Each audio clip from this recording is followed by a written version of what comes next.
इंदिरानगर कल्याण पश्चिममधील काही रहिवासी माझ्याकडे आले होते आणि BSUPची जी आमची योजना आहे त्या ठिकाणी त्यांच्यामधील काही यापूर्वी काही लाभार्थ्यांना अपात्र करण्यात आलेलं आहे.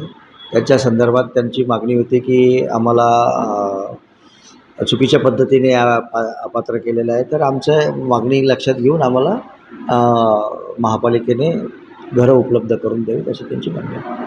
105 जे लाभार्थी आहेत ज्यांना अपात्र करण्यात आलेला त्यांना पात्र करण्याची त्यांची मागणी आहे. त्या संदर्भात आपलं हां, तर त्यांना आम्ही सांगितलं आहे की कुठल्या लाभार्थ्यांवरती अन्याय झालेला आहे अशा लाभार्थ्यांची त्यांनी यादी द्यावी आणि त्याच्यामध्ये महापालिकेला काय सकारात्मक काम करता येईल ते आम्ही करूया. आता मी उपायुक्त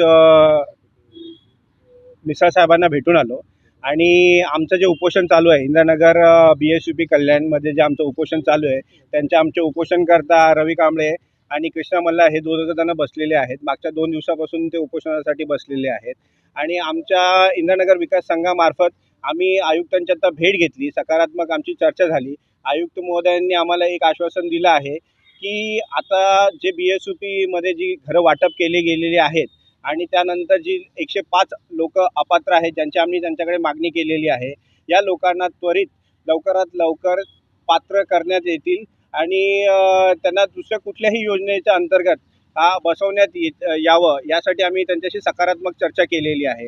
आता आम्हाला त्यांनी हे आश्वासन दिलेलं आहे की येणाऱ्या 1-2 दिवसामध्ये ते जे अपात्र लोक आहेत त्यांना पुढच्या कुठल्याही योजनेमध्ये सकारात्मकपणे बसवण्याचा ते प्रयत्न करतील. यावरती ते आम्हाला लिखित आश्वासन देण्यात आहे.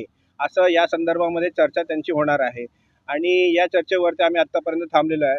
परंतु जोपर्यंत आम्हाला लिखितमध्ये इथे आश्वासन मिळत नाही तोपर्यंत आमचं उपोषण असंच सुरू राहणार आहे.